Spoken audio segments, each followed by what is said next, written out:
Де ж взагалі шукати першу інтернатуру, стажування? Айтишники, миллионеры. И, короче, все ломанулись на курс. Людина має бути ініціативною, має мати жагу до знань, до роботи і працювати. Просто не будь душнилой. Для меня на собеседовании софт-скиллы сейчас намного выше, чем технические. Чи потрібен англійський? Звичайно, потрібен. Досить це запитувати. Будь ласка, йдіть і вчіть англійську.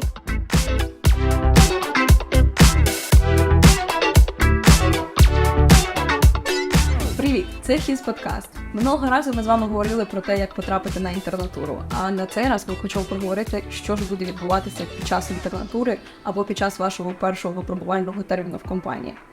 Відео, яке ми знімали минулого разу, ви можете переглянути десь тут. І сьогодні хочемо проговорити, що на вас буде чекати далі, і як же пройти цей перший випробувальний термін або першу інтернатуру, і які успіхи у вас буде чекати далі в компанії. Знайомтесь з нашими сьогоднішніми спікерами: Артем Савінков, Frontend Team Lead, і Денис Бурнов, це наш .NET Team Lead.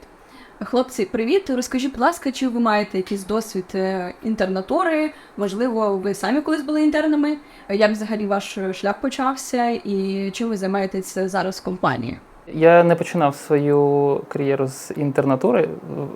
Так це не називалося, але я її починав не в не в His Enterprise, а в іншій компанії. І я з того пам'ятаю, що я провів перші 2 місяці вивчаючи Angular. Я нічого не робив, окрім того, що мені потрібно було читати документацію, і це було дуже нудно і було дуже важко боротися зі сном. Це прям топ. І, до речі, His Enterprise була не першою моєю компанією, але мене перші 2 місяці тут я теж провів, читаючи документацію з Node.js, і це теж було дуже тяжко, бо спочатку ми йшли на обід, а потім треба було знову ж таки читати документацію, і це було знову ж таки війна зі сном. А ти навчався взагалі програмування? Комп'ютерна школа Гілель. Ясно. Розкажи, будь ласка, тоді, коли ти навчався, це було приблизно 900 років тому? Приблизно. Приблизно, так. Розкажи, будь ласка, чи вчили взагалі Angular на курсах тоді? Тому що зараз ми, як рекрутинг-команда, стикаємося з тим, що, на жаль, курси не надають навіть базових знань по Angular, лише навчають React. А я підтримую тут курси, навіть якщо ти не дуже хочеш, я їх підтримую, бо вважаю, що ти не даш за 3 місяці все на світі. Я проходив 8 років тому чи 7 курс базовий по HTML та CSS. Це база для фронтенд-розробника. І це було для людини, яка свідчилась, яка змінювала свою професію, це було забагато. Ну, не забагато, але це було достатньо багато, щоб це вивчати протягом 3 місяців. Тому Angular окремим курсом, так, мабуть. Ясно. Любі кандидати, ті, хто пройшли курси фронтенд і знають лише React, але хочуть до нас потрапити в компанію на вакансію з Angular, ви знаєте, що на прикладі Артема ви можете 24 місяці, 2-4 на 24 місяці почитати документацію, і все буде добре. Такий шлях. Такий шлях. Денис, розкажи, будь ласка, про себе, як ти прийшов в ІТ і чи зараз ти маєш якийсь досвід з інтернами? Ну, я учился в политехе на компьютерной системы. Что-то там не сильно мне нравилось программирование во время обучения. Там HTML тоже учили, с Pascal все начиналось, с C++. Не очень что-то мне не интересовало это. Но на 4-м курсе что-то мне стало интересно как-то, и я начал больше вникать в это все дело.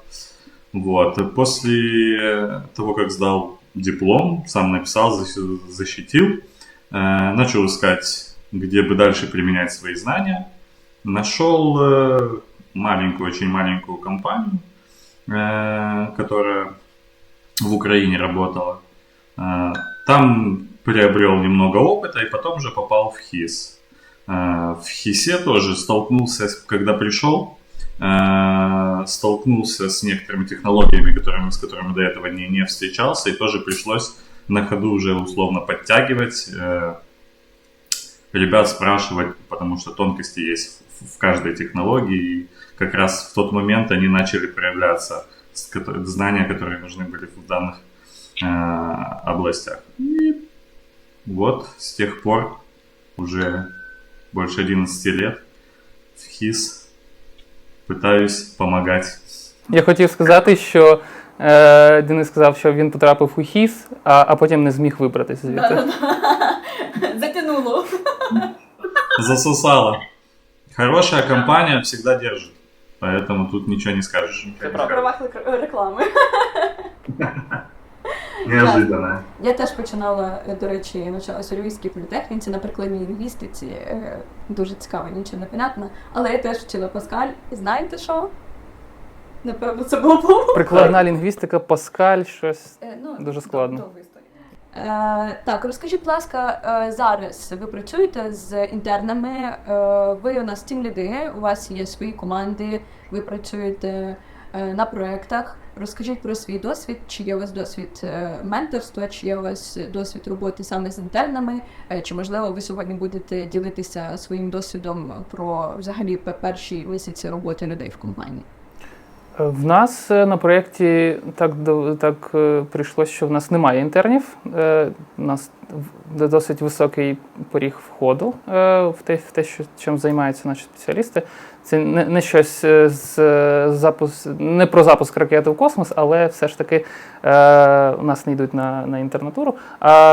Проте в мене є досвід взаємодії з підготовкою інтернів і з підготовкою інтернів в компанію. Ми минулого року разом з хлопцями, фронтенд-розробниками з нашої ХІС Enterprise розробили курс для інтернатури, де ми навчали людей, спробували навчити людей Angular. Це була наша задача. Ми трохи розповіли про базу, про HTML, CSS, я нагадую, база HTML, CSS, JavaScript. А потім, знову ж таки, Angular окремим курсом. Це було дуже цікаво. Це було довше, ніж ми очікували, але отримали дуже великий позитивний результат. І компанія спромоглася взяти 3 інтернів, і два з трьох ще працюють у нас в компанії на проєктах. Тобто і для всіх нас, всіх, хто в цьому брав участь, це була дуже велика перемога. І в мене персональна перемога, я не так давно готував преінтерна до інтернатури. Так ми домовилися. Знову ж таки, ми вивчали Angular окремим курсом. Прям займалися одним фреймворком. І ця людина пройшла великий шлях і потрапила в ХІС Enterprise, by the way. Марія Олена. Клас. Топ. Чудово. Денис, расскажи. Да, у нас получается так, что периодически на разные проекты, на которых я работал, мы брали интернов. Все как обычно начинается с собеседования. Вот, и после того, как мы находили приемлемого для нас кандидата, то есть мы брали его на проект, и дальше обучение уже происходило, как говорится, по-живому, то есть на настоящем проекте с реальными задачами, потому что есть такая проблема, что люди, начинающие, начитались книг, знают много теорий, а когда на практике начинаешь их просить применять те теоретические знания, которыми они обладают, начинаются нюансы, начинаются проблемы и начинается... Ну, то есть вылазят те вещи, которые хотелось бы со старта увидеть, что человек знает только теорию, а практику не понимает, как ее применять. Поэтому в ходе опыта мы потихоньку начали менять подход свой собеседований для того, чтобы понять, это люди, которые теоретики, либо люди, которые больше умеют в практику, что более важно, пусть он будет знать чуть меньше теории, но будет хорошо понимать то, что он уже знает. И это, принципиально важно, потому что есть случаи, когда люди просто много знают теории, а практика, прям туго дается. И поэтому на это уходит больше времени, чтобы человека подготовить к реальным задачам для того, чтобы он сам смог это выполнять. Как-то так. До речі, я дуже погоджуюсь з Денисом. Відсутність практики – це найбільша проблема в інтернатурі, в кандидатах, які з малим досвідом. І я завжди, можна дати тут посилання на попередню нашу зустріч про інтерв'ю і підготовку резюме.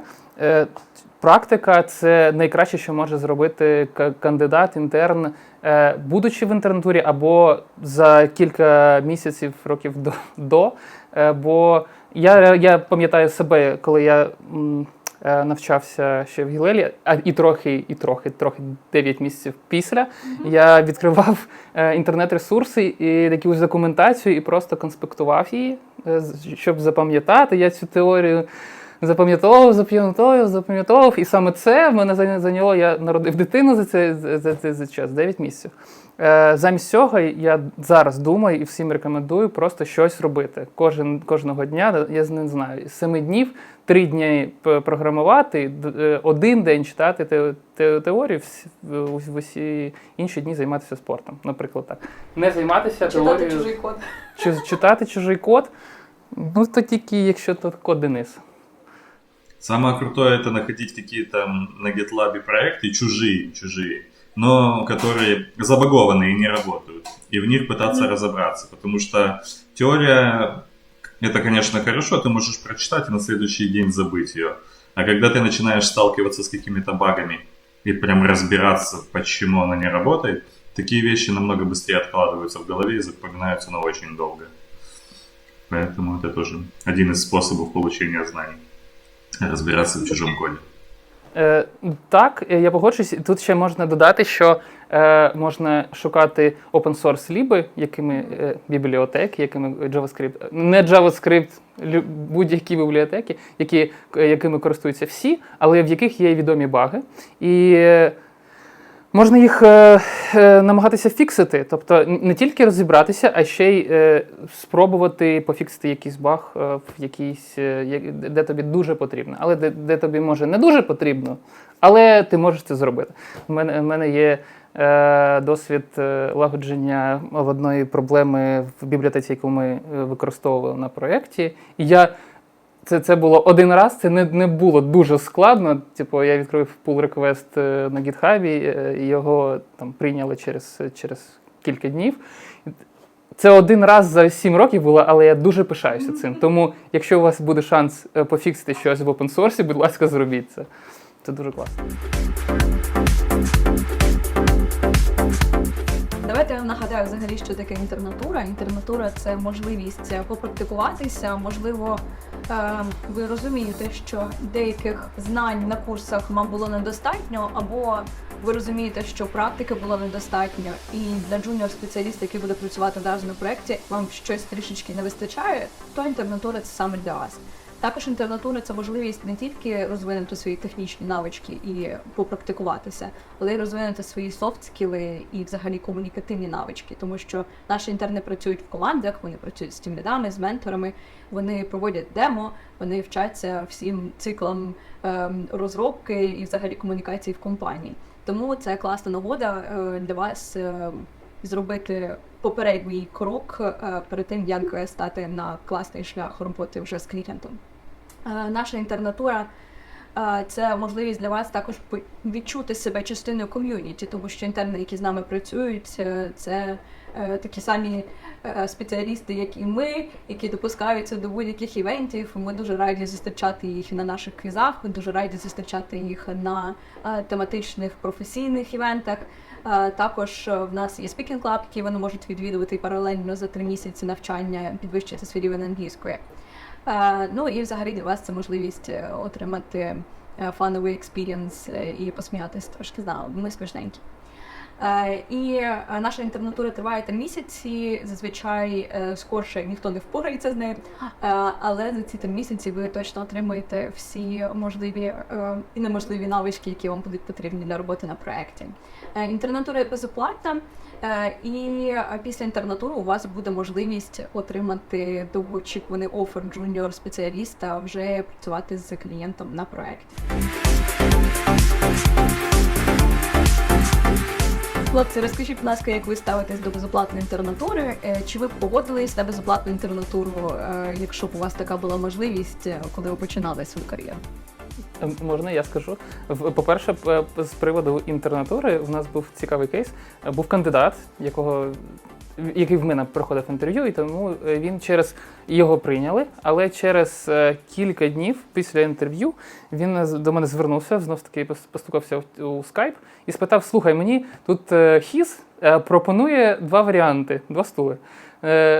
Перший варіант – це піти на роботу там джуніором, щось там верстати, щось робити, або піти в інтернатуру. Тобто кандидату поставили вибір між платною роботою, але верстальником, або інтернатурою в Angular. Як ти думаєш, що він вибрав? Я знаю цей кейс, бо я його не мала. Мені Так потім что писали- выбрал-то, говорите? Вы знаете вдвоем только. Вибрав верстку, але за гроші. Про верстку за гроші, так? Ну так. Да. Тому я вважаю, з огляду на мій власний досвід, 9 місяців переписування конспектів з інтернету, я б, звичайно, пішов на інтернатуру, я її шукав і, на жаль, я її не знайшов. Її не було на той час. Ясно. Денис, ти як думаєш? Не, я вообще считаю, что это классная вещь, и очень многим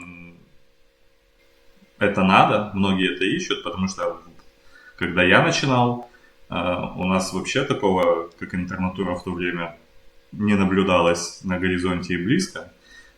Если ты открывал вакансии какие-то, то всем нужны были от 2 лет опыта минимум и выше, и погнали.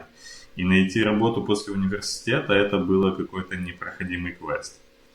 Вот, поэтому было очень туго. И если бы такие возможности были тогда, в то время, я думаю, что намного проще и легче бы все вхождение, да, в IT получалось бы у людей, потому что тогда прям слишком грузили этим. И надо было сразу с универа иметь 2 года коммерческого опыта и все знать, и все уметь. Люди хотели сразу нанимать человека, чтобы он уже условно приносил им большие деньги, а не пытаться чему-то его учить. Поэтому я считаю, это вообще отличная инициатива. Так, безоплатна інтернатура – це взагалі дуже розповсюджена практика і в Україні, і в Європі, і в Америці. І це ваш вибір. Ви можете обирати, шукати платне стажування, або якщо ви відчуваєте собі сили пробуватись на джуніор вакансії, або якщо ви розумієте, що 3 місяці отримати такий класний експірієнс і не платити за це гроші і не отримувати їх назад, це для вас ок. Будь ласка, шукайте стажування безоплатні. Я би хотів додати з приводу безоплатних стажувань. Це завжди складно, що тобі найскладніше тут 3 місяці без оплати. І в нашому суспільстві не завжди ми готові до того, що треба мати фінансову подушку. Так? Якщо у вас вже є думки про те, щоб піти в інтернатуру, і у вас є зараз можливість відкладати гроші, я би цим займався, щоб протягнути або доволі комфортно прожити ті 3 місяці, і потім 100% це повернеться. Тобто я в команді це завжди пропагую. Треба намагатися планувати наперед і думати наперед. Запитувати про якісь проблеми в твоїй задачі якомога раніше. В даному випадку піти в інтернатуру для мене це якесь має бути продумане рішення. Так що я я 40 років кидаю роботу в банку, йду працювати і не маючи ніяких збережень. Мабуть, це більш про ризик, але якщо треба подумати заздалегідь. Це все. Це правда, тому найшвидше погоджуються свічери-моряки. Які мають якусь певну подушку. Які сплять на подушках. Так. які готові. І для них 3 місяці, в принципі, це норма між рейсами. Де ж взагалі шукати першу інтернатуру, стажування? Ви, звичайно, можете звернутися до свого університету, в якому ви навчаєтеся, або до курсів, які ви відвідуєте, і вони мають працювати з різними IT-компаніями для того, щоб пропонувати вам якісь вакансії. До речі, ми як IT-компанія часто дуже пишемо на курси і в університети для того, щоб попросити у них трошечки поширити з нами контакти найкращих студентів.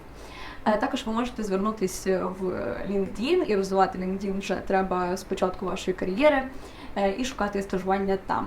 Також ми публікуємось на Gini, на Work.ua, на Робота.ua і тому подібні сайти, чати, телеграм-канали і тому подібне.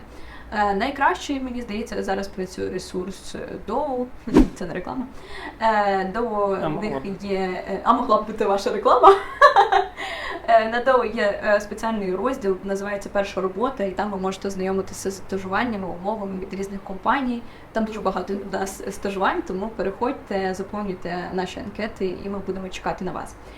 Також отут, або тут ви можете знайти посилання на наш сайт і список всіх вакансій, які ми маємо, включаючи стажування, тому переходьте і кидайте на свої резюме, будемо з радістю їх розглядати.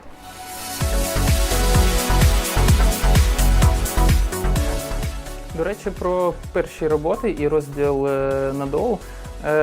Я спілкувався з преінтернами, які намагалися знайти хоч якусь інтернатуру. Це досить складно було півроку тому. І вважаю, що якщо не виходить з інтернатури, то треба просто ходити де-інде. Де-інде я маю на увазі на будь-які інтерв'ю на рівень, може, вищий, ніж ваш, джуніор, мідл. Просто намагатися, бо є дуже великі шанси, що написали, що хочуть мідла, а насправді, в принципі, може і не мідла, а може і не, в принципі, і інтерн підійде, аби приходив на роботу. Тому я завжди рекомендую, окрім того, що просто 3 дні працювати над кодом, 1 на теорію і ще один раз на тиждень ходити на будь-яке інтерв'ю, якщо навіть це не ваш рівень. Трошечки погоджуюсь, трошки ні, тому що ми не запросимо на вакансії мідла інтерна. І зараз трошки інший ринок, і кандидатів дійсно дуже багато на всі вакансії, тому це, скоріш за все, не спрацює, якщо ви будете подаватись на мідла, але на джуна 100% може спрацювати. Пробуйте, і ви маєте розуміти, що не завжди вас будуть запрошувати на співбесіду, тому що людей дійсно дуже багато, і, на жаль, не завжди ви можете навіть отримувати якийсь реджект. Тому кидайте свої резюмешки всюди, де бачите, щось вигорить 100%.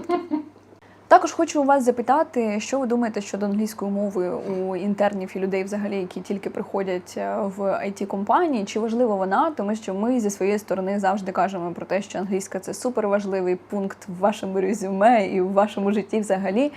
Зараз здебільшого IT-компанії українські працюють на експорт, і ми працюємо здебільшого з англомовними або з тими, хто працює англійською. Тому англійська, я вважаю, що дуже важлива. І якщо говорити про ваш експірієнс, чи важлива англійська? Чи у вас завжди було класно з англійською? Мені здається, це риторичне питання. Денис, ти як вважаєш?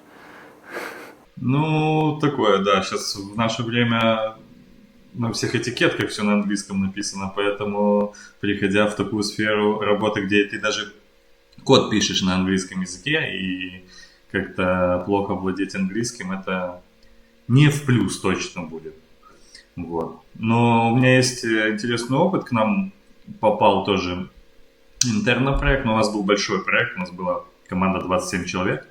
Мы очень долго вместе работали, как одна большая семья была.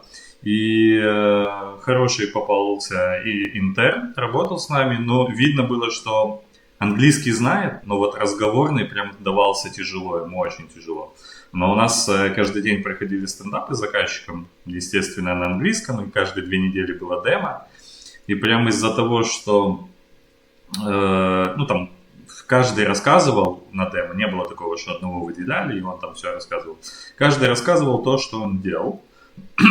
И прям заметен был рост интерна в разговорном английском за месяц буквально. Сначала прям он сильно волновался, видно, было, что сильно волновался. А через месяц после пару демо начал спокойнее себя вести. Из-за этого начало больше получаться. Ну, то есть пошел хороший такой рост английского, помимо того, что технические знания свои подтягивал. Поэтому как-то так, да, я считаю, что на хорошем проекте все стороны, и английские, и технические данные развиваются. Я погоджусь. І тут для мене це вже риторичне питання. Я знаю, його задають останні 10 років, мабуть. Чи потрібен англійський? Звичайно, потрібен. Досить це запитувати. Будь ласка, йдіть і вчіть англійську. Англійську вже англійська мова, екзамен з англійської мови це частина вступних екзаменів в магістратуру. Це вже у нас вже на державному рівні. Держава вже доїхала до обов'язкової англійської. IT – це з цього все починається. Я вважаю так. Ти можеш не знати англійської, і це не є блокером для того, щоб вивчати програмування або щоб щось писати, але для того, щоб бути успішнішим в цій сфері, звичайно, потрібно якомога раніше. І почати от сьогодні, якщо в тебе ще не стоїть українська або англійська мова, як мова інтерфейсу на твоєму телефоні, то, будь ласка, зміни її на одну з англійську, так? Можна в контексті цього питання. Так, я погоджуюсь. Насправді, ще дуже важливо підтримувати рівень англійської, тому що я, знову ж таки, вчилась на прикладній лінгвістиці, і це мікс лінгвістики з Паскалем. І рівень англійської був дуже класний. Потім я працювала багато англійською, рівень також був класний. Але чим менше комунікації англійською в твоєму житті, тим більше вона забувається. Тому дуже важливо практикуватися. Навіть якщо ви в школі мали класний рівень, потім закінчили курси там, або навчання якесь за декілька років, ну, ваша англійська вже, скоріш за все, десь трошечки зникла. Тому вчіть англійську. Також зараз щодо кандидатів, які ми розглядаємо взагалі в компанію і на інтернатуру, їх рівень має бути мінімум upper intermediate. Чому?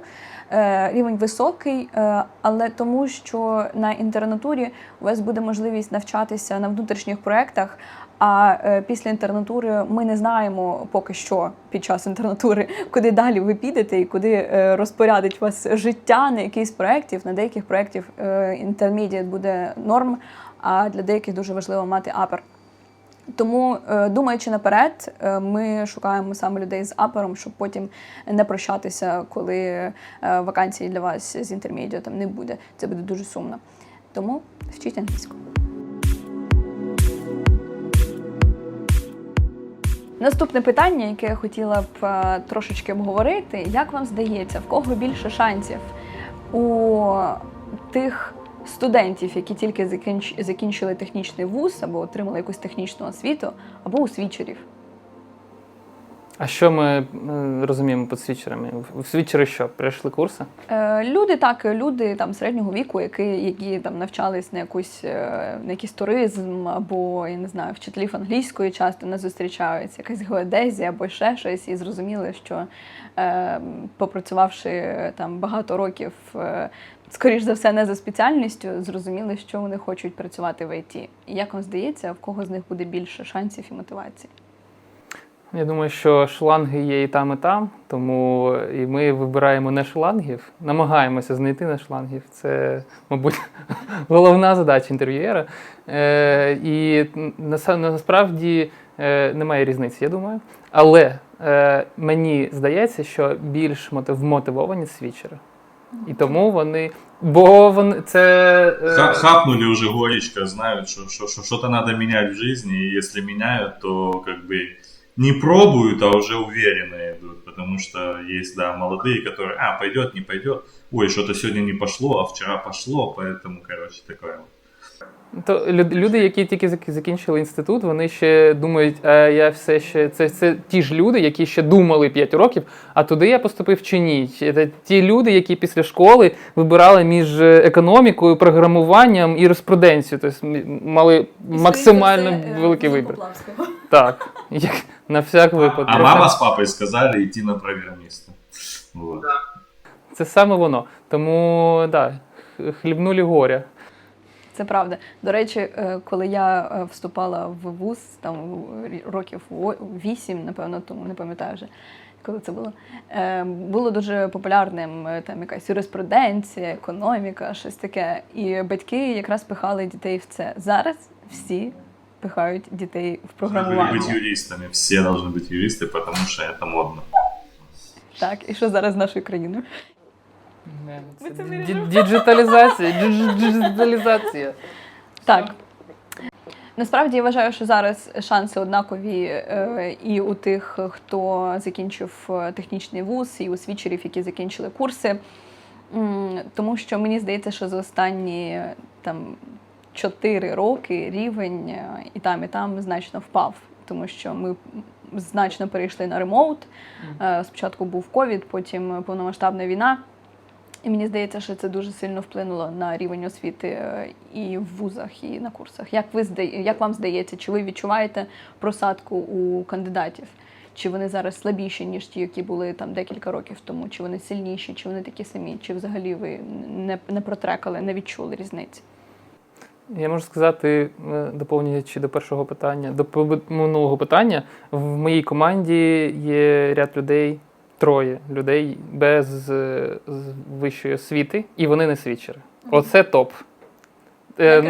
У нас 6 людей в команді, так, і 3 з них не закінчували на даний момент вищої освіти. Тому так. А з приводу кандидатів, то я б не сказав. Кандидати як кандидати. Завжди є цей прикол з зумерами, бо вони інші. Талановиті, і по-іншому талановиті. Я не вважаю, що щось так кардинально змінилося, бо програмування – така сфера, де якщо ти трохи не тягнеш, то тебе викине з дороги. Ти або розумієш, або ні.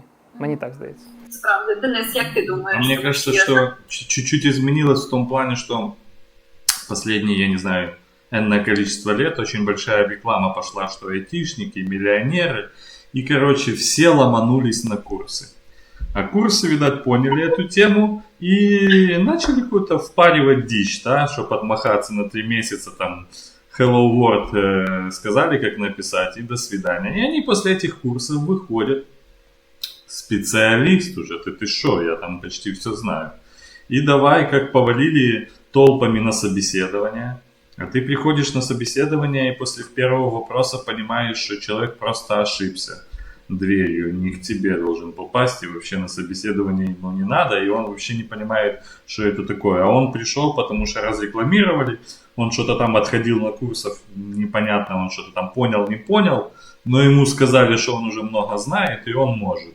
Вот. И они повалили. И у нас было такое, что по 3 собеседования в день, и ты собеседуешь человека и понимаешь, что ну просто не его.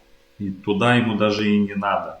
И он даже не особо хочет этим заниматься. Просто ему рассказали, что тут деньги раздают просто так бесплатно направо и налево. Вот. И вот это, конечно, была тяжелая ситуация, когда реально нужны были люди.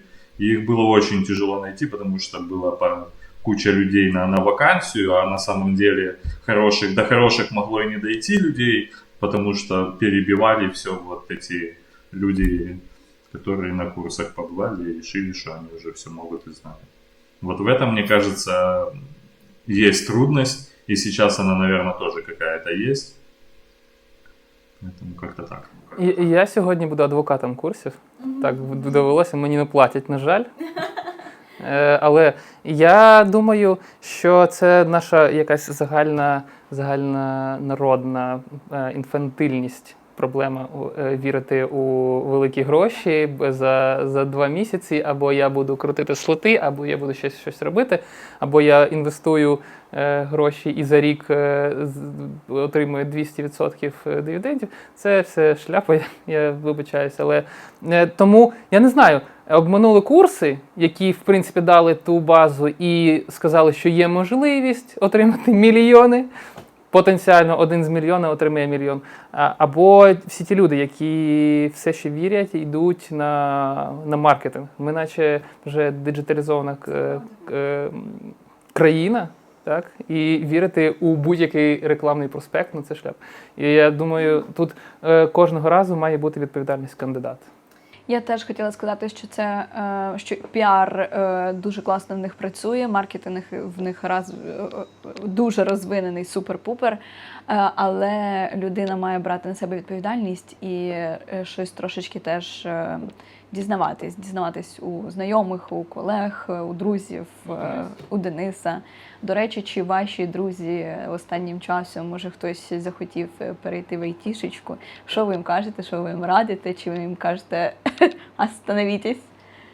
Есть друг, который работал на государственной должности, получал копейки вообще. Вот. И в один прекрасный момент тоже пошел на курсы, попробовал.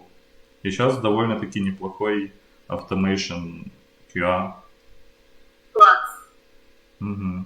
С такого вылез, я удивился на самом деле. Он сидел в этой госконторе, там очень печально было. И вот он как-то собрался с силами через курсы, но многому научился, то есть много. Поставил цель, видать, допекло так, что поставил цель и шел к ней, и хорошо так выучился, скажем так.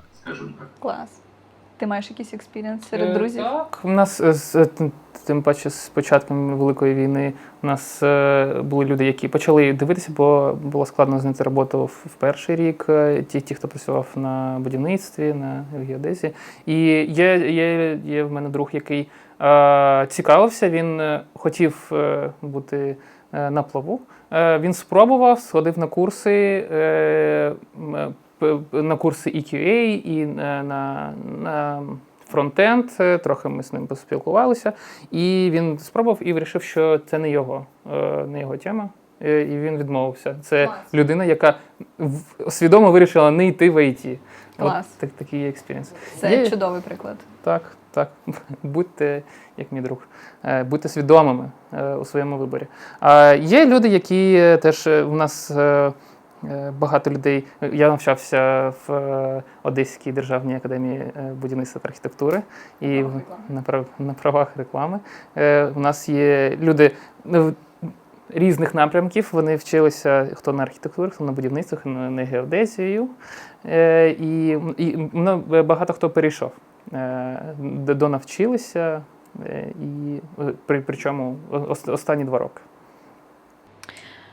Клас. Давайте розкажу вам трошечки, що мені сказав Джинні, статистика на Джинні за останній місяць, це за травень.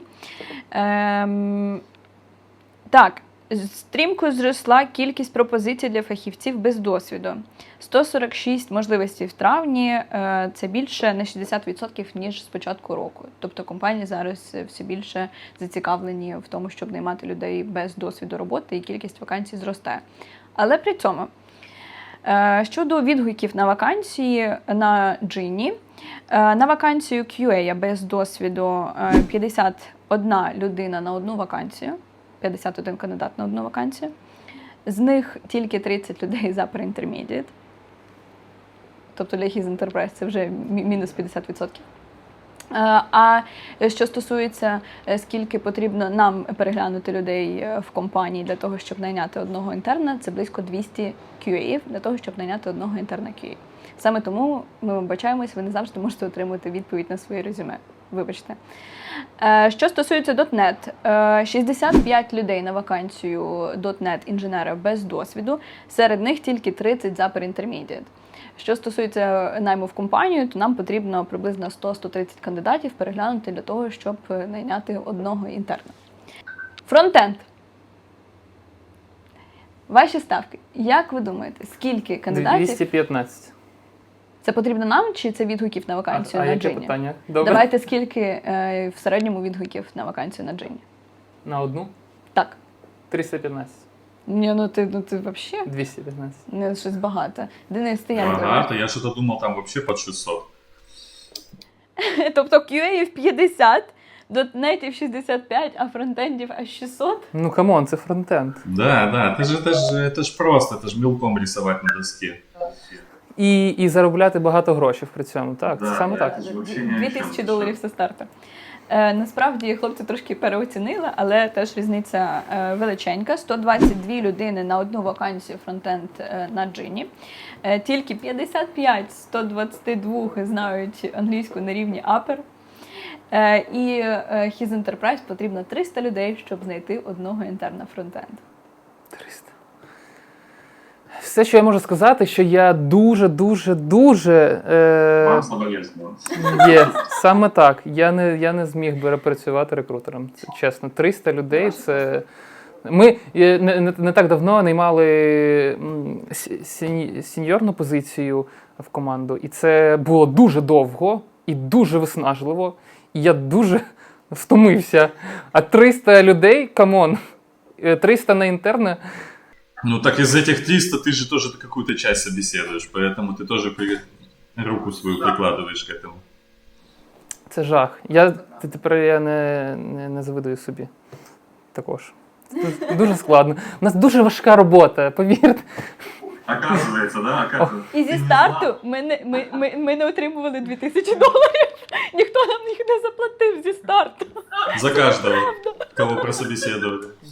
Так, розкажіть, будь ласка, про свій теперішній експірієнс. Чи ви менторите, чи ви лідите, чи взагалі, коли ви отримуєте нову людину на проект, чи ви самостійно менторите її, або там передаєте комусь з команди, наприклад, мідлу чи сіньору, який є поруч з вами?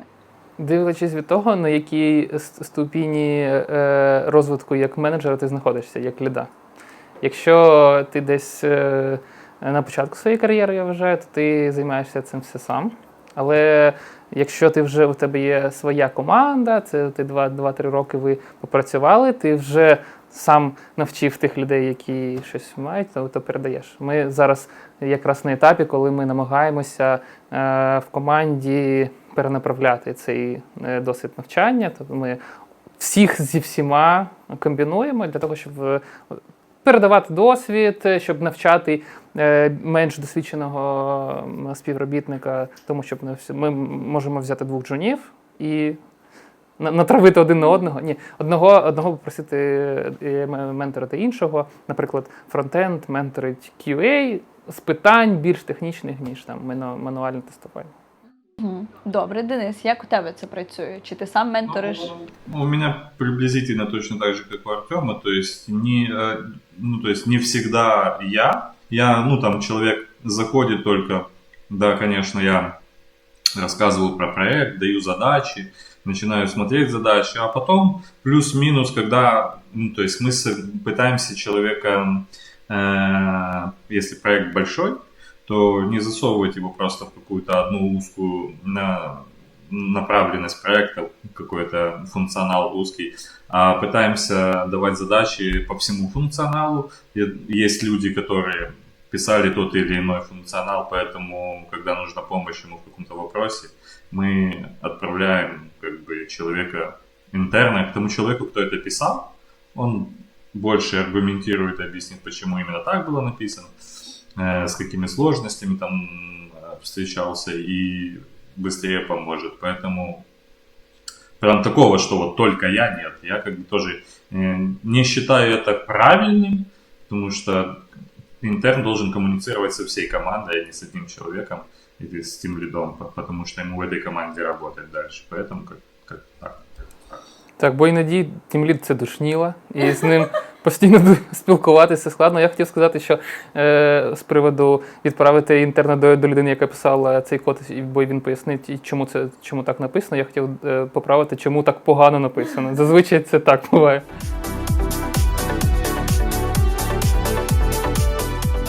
Розкажіть, будь ласка, як взагалі проходять перші тижні нової людини на проєкті або інтерна? Що відбувається? З ким він знайомиться? Взагалі, який процес? В нас не буває таких коротких періодів, як перші 2-3 тижні. Це дуже мало.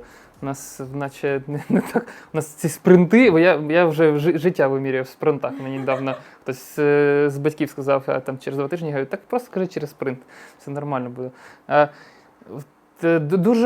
Дуже мало речей відбувається в перші 3 тижні. Тобто це отримати в нас ноутбук, поскаржитись на ноутбук, мабуть, встановити програмне забезпечення з всіми VPN-ами і іншими сюрними штуками, бо в нас дуже їх багато. Ми приділяємо увагу безпеці, звичайно, і це дуже важливо. Навчаємо наших кандидатів якихось базовим принципам, якщо це ще й людина в Одесі, це офлайн, де ми можемо ще показати офіс, в мене так було. Та наче й все, і потім показати, ти будеш відповідати за ось це, ось це, ось це, і потім починається череда цих спринтів, де людина не встигає просто думати про те, що там було в мої перші 2 тижні. В перші 2-3 місяці може бути. Угу. Ясно. Денис, як у тебе відбувається процес нової? Ну, в принципе, начало у всех одно и то же, пока получит ноутбук, пока установит нужные программы. Потом, то есть созвон, где я рассказываю про проект, что это такое, как работает. То есть все, потом ежедневные стендапы у нас внутренние есть обязательно. Вот. Ну, начинает ходить на стендапы, рассказывает, что будет делать. И так потихоньку неделька-две вливается в команду уже, и потом начинают, ну, понятное дело, во время работы возникают вопросы. С командой он уже познакомился, потому что начал ходить на стендапы, и, то есть может спокойно обратиться к любому. Ну, сначала начинает обращаться ко мне, а потом я уже, если там какие-то специфические вопросы по функционалу, то могу перенаправить его к любому другому члену команды за помощью. И все, и так вот потихоньку. А потом начинаются стендапы, потом стендапы уже с заказчиком начинаются, и он его представляет, и дальше уже пошел процесс, как полноценный член команды рассказывает, что делал перед заказчиком. И вот таким вот способом пытаемся вливать его в командную жизнь, скажем так. Тут, до речі, про стандартизацію, все, що сказав Денис, релевантно для нас в перші і в подальші тижні, місяці і роки. Я ще хотів тут додати, що в нас проходять, в нас є така активіті, як knowledge transfer, повноцінний в тому смислі, що у нас проєкт досить великий, і будь-який спеціаліст, починаючи працювати з ним, має знати щось з knowledge, зі знань іншої команди. Тому ми досить часто просимо інші команди організувати knowledge transfer сесію, де вони розказують, а тут код працює так, а функціонально це ось так, а з бізнесової точки зору ось так, а фокусні ерії ось тут і ось тут. І тому у нас ще є зазвичай онбордінг-план, ми тімліди, його складають, і отримати доступи, отримати knowledge transfer, передивитися відео, отримати креди до репозиторіїв і в кінці вже щось починати робити. Це теж початок, кінець онбордінг-плану – це декілька багів, які треба пофіксити. Ясно. А розкажіть, будь ласка, як ви працюєте над інтеграцією нової людини саме в команду? Як їй адаптуватися? І чи ви допомагаєте зрозуміти культурний код вашої команди якимось чином? Ну, сарказм, аб'юз і всі інші штуки дуже допомагають, щоб людина дуже швидко влилася. Добре, що на ремоуті, бо ще по пальцям лінійки получали. Да, самое главное, это, то есть, как бы, не вот это вот совковое, там, равняясь мирно построились, ты отвечаешь, что теперь ты отвечаешь, а на расслабоне, с шуточками, с прикольчиками. Человек, когда начинает расслабляться и понимает, что он тут где-то не ходит под большой ответственностью, ему легче, он сам начинает располагать к себе, и коммуникация идет плюс-минус нормально. Поэтому юмор наше все. Я без гумору не можу. Це для мене critical requirement в роботі в команді. Це правда. Це requirement не тільки просто для роботи в команді, це requirement до вакансії, до кандидата на позицію. Там і прописано. Юморок. Так. Я хотів сказати, що у нас з того, що є в Денисі, ми ще практикуємо coffee time, або coffee, це, я забув, як називається. Morning coffee, це називається. Тобто 15-хвилинка, яка чисто побалакати про все, що завгодно, зазвичай про або де прилетіло, або який фільм вчора дивилися, щось таке. І ми збираємося туди командою. Це опціональна сесія. Коли приходить нова людина, ми всі обов'язково ходимо. Це перед дейлі, 15 хвилин побалакати. А потім варіативно, хочеш приходиш, хочеш не приходиш. І там складаються ці потім неочікувані альянси, коли ти не прийшов, і хтось інший не прийшов, а от троє прийшли, і вони між собою щось своє скомбінували. Це класно, я вважаю. І так вони і розвиваються. Там у нас була активність, де ми передавали обов'язки тімліда, спробували передавати їх усім в команді. То кожного спринта хтось новий відповідав за скрам і за всі ті штуки. Слушай, это же гениально, капец. Можно так и на стендапы не ходить. Це безкоштовно. Я дуже не люблю проводити ретро, і зараз у нас активно, ми просто кожного разу міняємо ведучого на ретро. Це топ. В двох словах скажи, що таке ретро, і я... Ретроспектива – це одна з церемоній або один з мітингів, який проводиться в рамках підходу організації процесів Scrum. І я би порекомендував відвідати оцей лінк. Недавно я розказував про те, що таке Scrum і про його основу. Так, тобто ретро відбувається в кінці спринта. Так, Можна назвати, що це розбор польотів. І це саме розбор польотів, але без биття палкою по горбу і з обов'язковими екшн-айтемами або з обов'язковими виводами в кінці. Хтось має щось реально зробити, щоб так більше не сталося. А от як вам здається? Собираются и договариваются, что будем делать, чтобы такого больше не случилось. Несмачну шаурму замовили в цей раз, в якийсь раз. Треба подумати, хто замовляв цей раз на смачну, вибрати смачну, проголосувати за смачну. Ну, також, я думаю, що коли приходить нова людина в компанію, їй перед першим ретро треба прощупати комунікації, да, щоб бути або лояльним, або можна рубати під корінь. У мене недавно було, я відловився теж з відносно новим співробітником, що вони якось хтось щось зробив у нас в колонці, що було добре, або що закріпити. Ми іноді робимо компліменти один одному. О, добре попрацювали в цьому спринті, або класна комунікація з тим чи з тим. Класний one-on-one. Недавно було гарний one-on-one з Артемом. Я думаю, так, сказав і сказав. У нас дійсно була продуктивна зустріч. А потім через спринт у нас були інші one-on-one, і там знову це тільки, гарно поговорив з Артемом. І я тут, так. Хто ти? І на наступні 2 дня всіх лозиною, щоб не буде дуже компліментарно. Не смущали. Угу. Ясно. У нас, до речі, для панить ми в своїй команді зробили п'ятничний нитінг вечір. І о 4:00 ми з дівчатами зідзвонюємось і плачемо про все, що відбулося за цей тиждень. З бокалом про себе. Ну, хто як хоче. Ну, еще не было такого, что кто-то отказался от них. Да. Але практика дійсно класна, тому що до понеділка все обнуляється. В п'ятницю про все розказали, і вдома на вихідних родичам не виносити мозок, що у вас було. Ну, так это у вас тоже ретро проходит, пятничное ретро. Ну, вот типу и всё, того, да. рассказывайте. Я хотів сказати, що про ретроспективу, про цей мітинг, де обговорюються проблеми, які сталися в останній ітерації. Кажуть іноді, те, що було на ретро, має залишитися на ретро.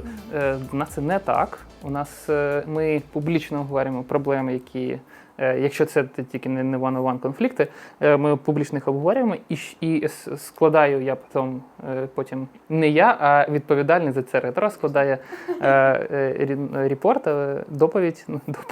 репорт з 7 тікетами, з екшн-айтемами. Ми ескалюємо це далі по вертикалі менеджменту. Тобто менеджмент потім в курсі, що у нас в команді відбувається, чи є проблеми, не знаю, з тим лідом, з командою, чи є проблеми з іншими командами.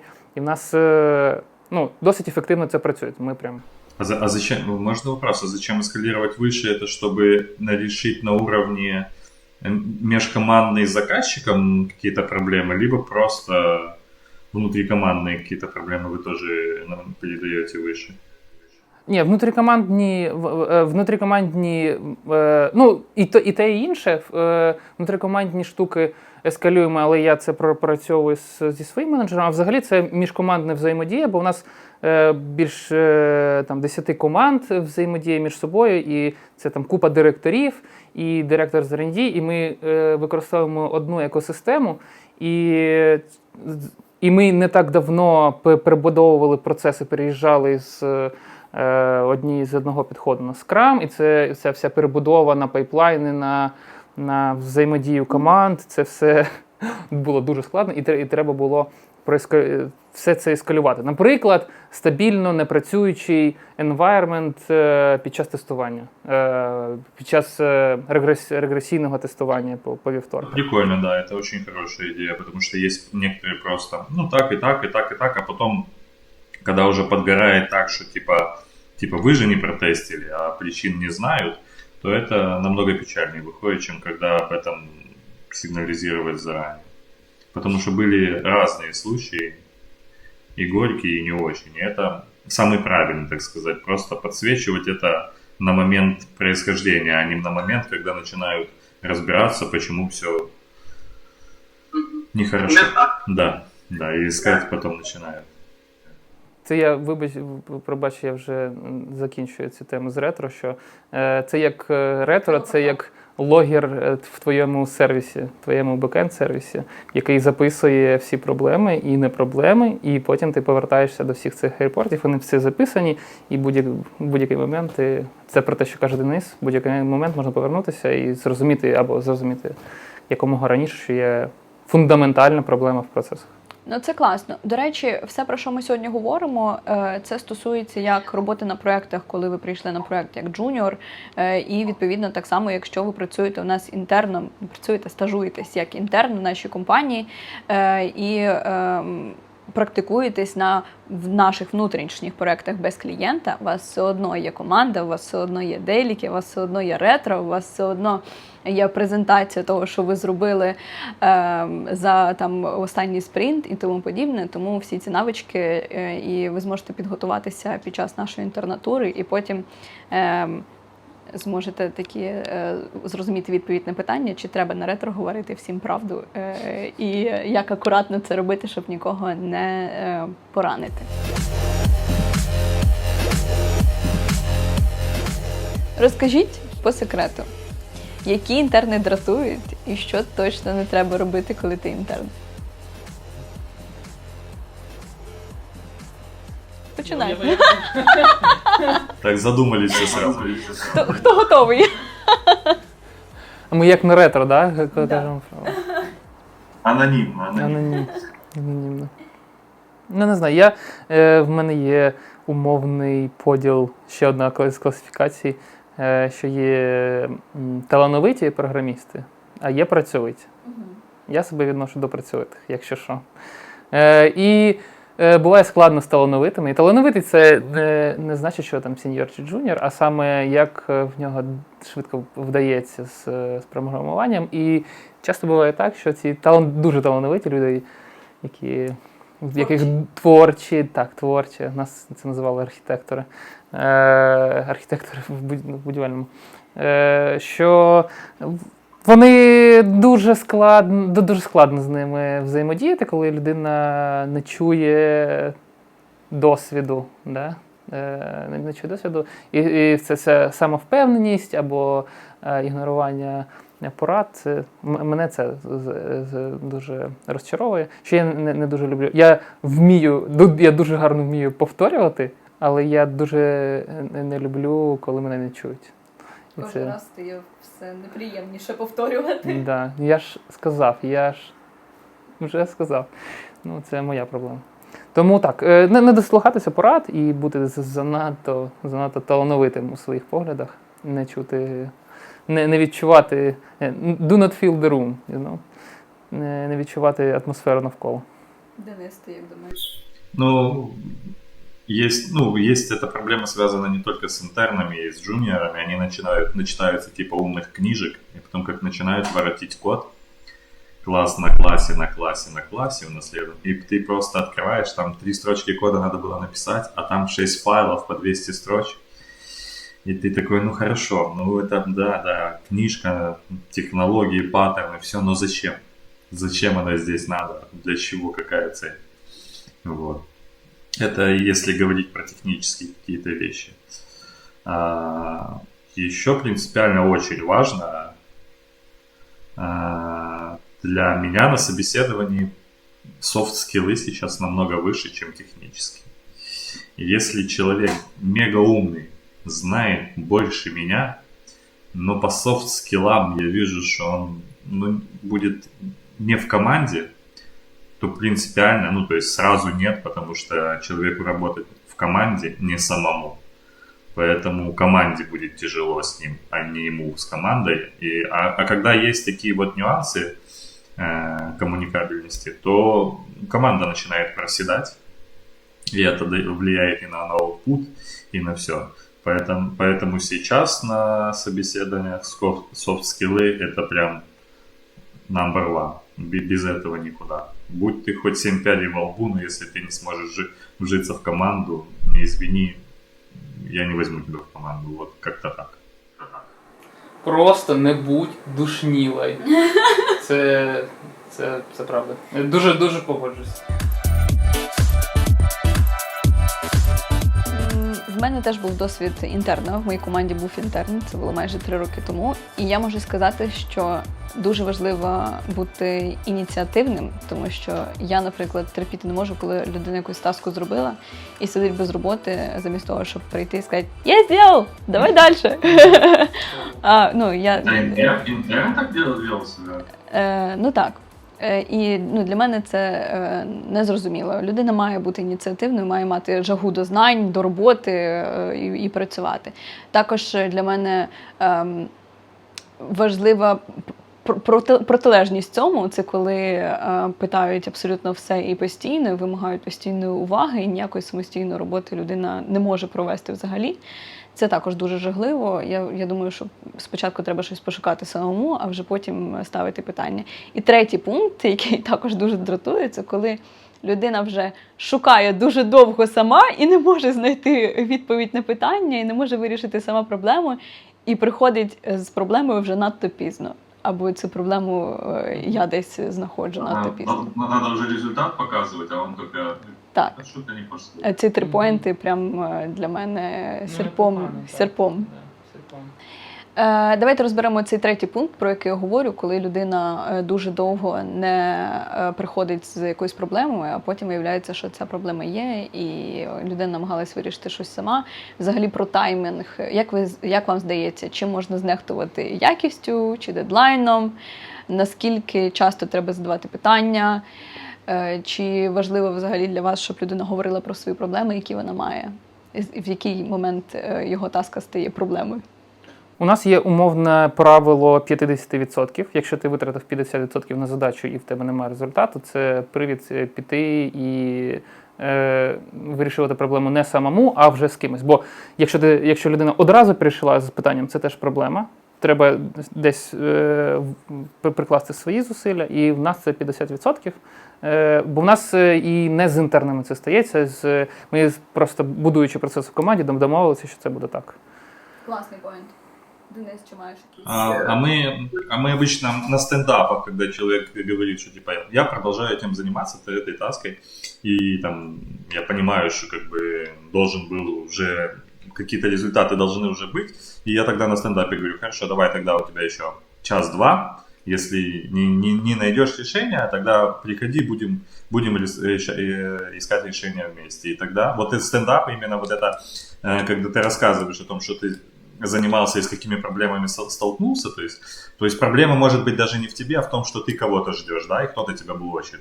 Но это тоже проблема, ее нужно решить, да, а человек там вроде как по графику идет, но проблема в том, как мы накидали тасок в спринт, может быть, а не в том, что он не успевает. Но это тоже проблема, ее тоже надо решать. Поэтому такие вещи мы стараемся на стендапах обговаривать, что типа, если есть какие-то проблемы, ты должен озвучивать это сразу, а не... Потому что прям больно потом будет, если все последний день скажут, что мы были всем заблочены или там что-то у кого-то не получилось. Дейлі стендапи – це дуже good point, я тут абсолютно погоджуюсь. І тут хочу тільки додати, що наступним поганим маркером, поганим софт-скілом буде ігнорування пріоритетів визначеним тімлідом. Тімлід – це ваш людина на гелікоптері, з гелікоптер-в'ю, та, яка бачить картину. Вона не просто так просила тебе саме сфокусуватися на цій задачі, бо буває так, що немає прогресу по задачі не тому, що людина не змогла з нею справитися, або вона вирішила, я щось там порефакторю, або я подумав, що та задача буде важливіша, або мені було цікавіше, я вирішив те зробити. Або він просто не хотів це робити, і тому і не пішов, сказав Артем, а може ми все-таки свічнимося. І не сказав. І оце проблема. Ігнорування пріоритетів, це ламає процеси одразу. І тут у нас ще є one-on-one і ретро, де ми ще раз повторимо, чому так робити не треба. Класс. Еще, подожди, или есть еще синдром студента. Это когда говорит, так еще же время есть, я успею. И он откладывает все на последнее время, на последний там час, два, три день, в зависимости от таски. И явно не успевает, потому что там начинают вылазить косяки, которые нужно выяснять с командой туда-сюда. А он это время вместо того, чтобы заниматься этим, он там, да, подрефакторил, чуть-чуть быстренько подправил баг какой-то, который остался, который сейчас не в приоритете. И поэтому вот этот синдром студента тоже присутствует. А я успею, там еще время есть. Дедлайнерам присвячується. Якщо відійти трошки від теми інтернів і першого досвіду, швидко відповідь на питання. Можна знехтувати якістю чи дедлайнами? Не буває чорного та білого. Клас. Да. Буває MVP. Добре. Розкажіть, будь ласка, що, на вашу думку, для інтерна або для людини, яка тільки прийшла в сферу там, на вакансію джуніор, найстрашніше, найважче під час перших місяців в IT-компанії? Кому? Людина, яка починає тільки свій шлях, інтерн або джуніор. Що для неї найскладніше? Так, що для них найважче? Найважче. Для мене було, як для свічера, було перебудувати свій майндсет. Я працював в Одеській державній академії будівництва і архітектури останні 2 роки в АХЧ. І для мене було перебудуватись, підготуватись до того, що ти зі всіма говориш на «ти», що тут прозора комунікація, мінімум рівнів менеджменту. Це було суперскладно. Я зараз пам'ятаю, що я до свого директора на той момент, власника бізнесу, я звертався на «ви». Він був хлопець, може там на 5 років мене старший, виглядав так, як я. Я до нього на «ви», доброго дня, я скажіть, будь ласка, камон, розслабся, що ти? І я, мабуть, найбільше до цього довго звикав. Ну, да, вот мне кажется, что это мои догадки, да, что может быть самое страшное, не то, что страшное, там, они прям, если тимлид, то они там на «вы», там, не дай бог, какой-то, боятся задавать там, как им кажется, глупые вопросы, хотя вопросы могут быть абсолютно адекватные и правильный, но с их точки зрения может показаться, что он глупый, они могут его не задать, из-за этого не так понять, не то сделать, и потом оно как снежный ком начинает вот так накапливаться, и проблемы появляются, что не то сделал, не так, а я тебе говорил вот так, а я понял, а ты не уточнил, вот такого плана. А-ля misunderstanding, что-то такое, вот. И из-за того, что боятся задавать чуть больше вопросов, начинается неудобства такі. Ясно. А як ви взагалі приймаєте рішення щодо того, чи залишити людину після інтернатури, чи після випробувального терміну? Чи є на проєкті гроші? Вибачте. Взагалі, якщо це не питання, якщо місце є і в нас є можливість, нам дають можливість залишати людей після інтернатури, то якщо людина... Для мене важливо, щоб вона була працьовита, вона намагалася почути, вона вже примінила те, що їй говорили ці 3 місяці, так, і має якийсь мінімальний результат, тобто виконувала те, що від неї просили. Цього, мабуть, достатньо. І не душніла. Важливо. Да, я обычно монетку бросаю. Вот. Да, нет. Ну да, это ж не привязываться там эмоционально к людям постоянно. Вот это. Ну, на самом деле нет, если человек влился в команду, если он помогает команде, то есть от него он делает таски, он там выполняет хорошо свою работу, команда довольна, все ок, то 100%, да. Если он прям, начинает, там есть такие, которые спорить начинают, что так лучше было здесь, вот здесь, а сам и половины функциональной бизнес-логики не понимает и не знает, а уже говорит, что вот так будет лучше. Причем он не спрашивает, не советуется, а говорит. То есть, как бы, явно, что не вхож в команду и будет тяжело. Поэтому с такими людьми нет смысла затягивать, скажем так. Ну так буває. Розкажіть про якийсь успішний кейс людини, яка прийшла до вас в команду інтерном або джуном і, можливо, стала успішною або... У мене такі є. Ну, я думаю, Дениса взагалі є. А в нас теж є. Буквально в цій команді у нас був джуніор фронтенд. Зараз він апгрейднувся до мідла. Буквально на цьому перформанс-рев'ю, який пройшов на стороні кастомера. Тобто це не тільки в His Enterprise, а цей кастомер підтвердив, що все, клас, людина росте над собою, попала в правильний колектив, де всі йому щось розповідають, як треба. І він, і кардинальною тут success point тут це те, що людина чула те, що їй рекомендували, і зробила це. Це все. Допомогло успішно йти кар'єрною драбиною. Так само у нас інша дівчина, вона переходила з QA в Automation QA. І для людей без досвіду програмування це дуже складно, я скажу так. І це теж це було тяжким трудом зроблено, але знову ж таки, чому? Тому що людина вірила в себе і вірила у ті рекомендації, які їй давали. Просто йшла і робила, працьовита і добилася свого. Клас. Денис, розкажи про свої кейси. Да, у меня достаточно много классных кейсов, когда приходили люди джунами на испытательный срок, и в итоге, есть интересно так наблюдать, одни люди, пришли вместе, чуваки, и один прям работяга такой именно, вот, он не нравится ему менеджить что-то, он любит работать, вот, работяга, и ему что не дай, он все делает, все работает, а второй и работает хорошо, но и очень инициативный. И в итоге сейчас в Хисе тимлидом работает шикарно, вообще классно.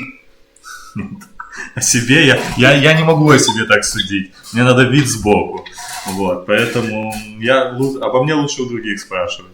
Вот, но да, прикольно. Есть вот контраст на контрасте так. Один просто не хочет вот эту вот всю волокиту в плане того, что менеджить, решать, разговаривать, обсуждать, выяснять. Он хочет, чтобы у него была поставлена четкая задача, и он будет ее делать. А второму интересно как раз наоборот тоже вот, повыяснять, пообсуждать, порешать как. И все, поэтому вот так вот два разных кейса, которые вот сразу в голову пришли. До речі, це не рідкість в ХІС, коли людина приходила до нас інтерном, а зараз успішний тімлід, сіньор, такі кейси були, і були одразу талановиті люди, які одразу було зрозуміло, що буде щось класне, і були такі кейси, коли на технічній співбесіді показували щось таке, але хлопці відчували якийсь потенціал, і зараз ці люди досі працюють в компанії і мають успіх, працюють тімлідами. Тому клас. До речі, є для мене прям такий інсайт, що His Enterprise, я з огляду тепер протягом 5 років споглядаю за тим, як His вміє втримувати свій кістяк і сильних спеціалістів. Я не пам'ятаю великої кількості я не знаю, сеньорів, тімлідів або просто сильних спеціалістів, які пішли, бо в великій кількості чомусь, по якимось причинам через компанію. І я помітив, що кістяк, він живе дуже довго. Деякі люди в нас працюють по 10-15 років. Це правда. Такий. Да. Денис працює в компанії 11, правда? Да, в апреле было 11 вроде, да. Клас. А ти скільки працюєш? В жовтні буде 10. 5 років. Це означає, що 10 теж буде. Десь буде. У мене було 3 роки в травні. Ну, да. Новеньких теж беремо, чесно.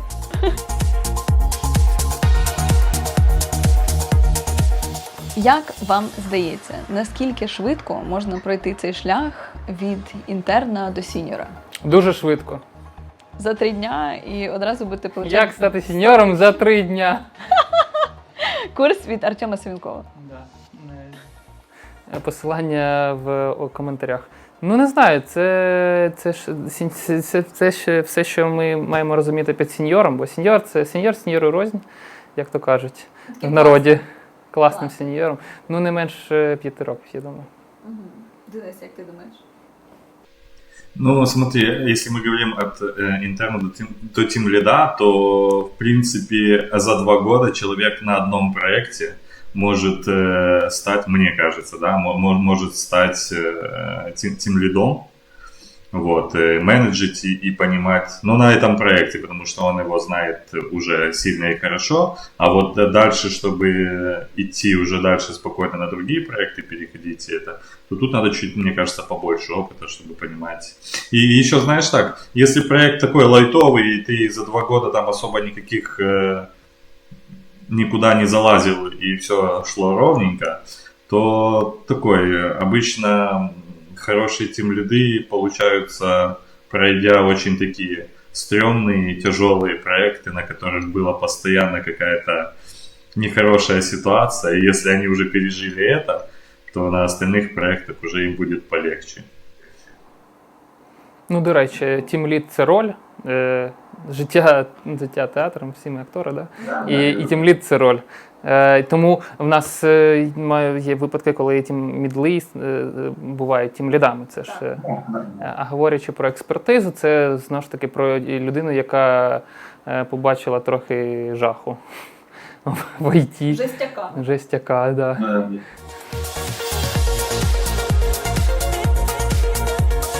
Як вам здається, легше було, коли ви були джуніором, чи зараз, коли ви сіньор тімлід?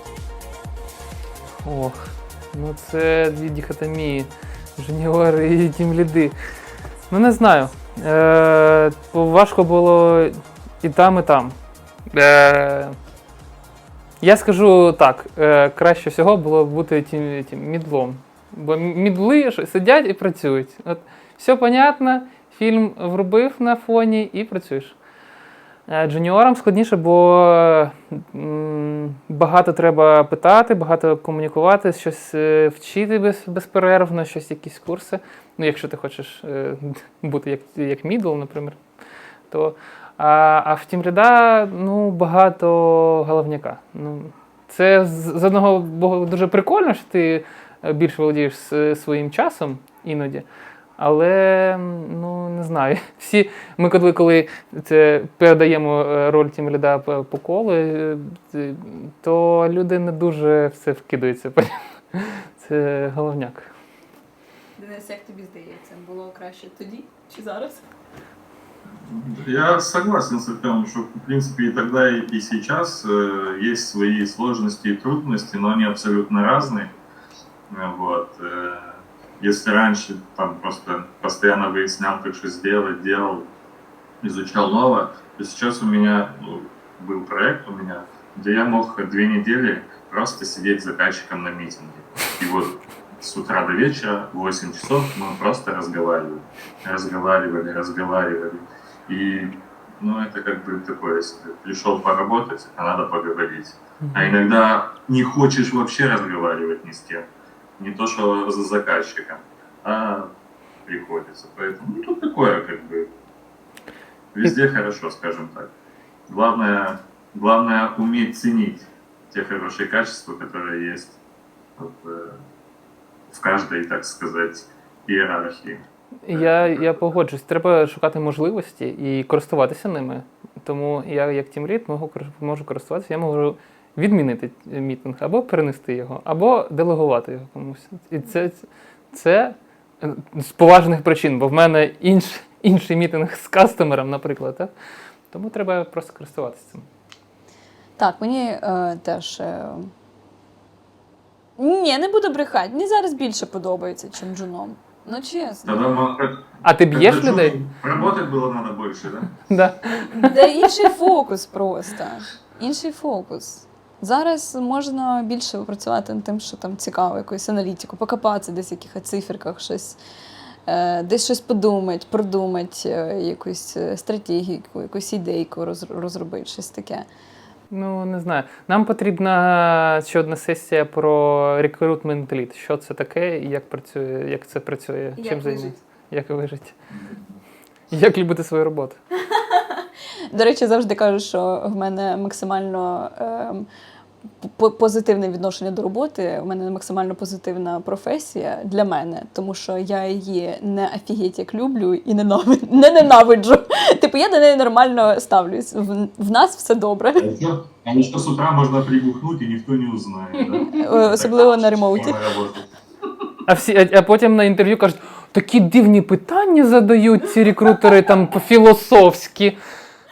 Які важливі уроки ви винесли зі свого досвіду в ІТ, якими ви могли б зараз поділитися? От прям топ-3 висновка. З ким? Взагалі з нашими глядачами, з усіма. З інтернами, з джунами, з мідлами, з сіньорами.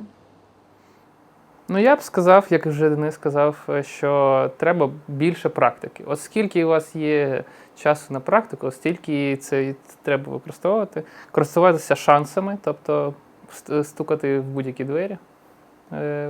Якщо ми говоримо про першу роботу, то саме так.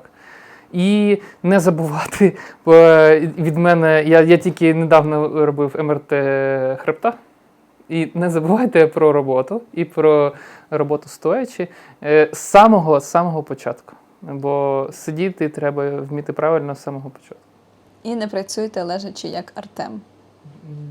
І не приходьте на інтерв'ю, лежачи теж. Ви тут розкажете всяку ерунду про вас.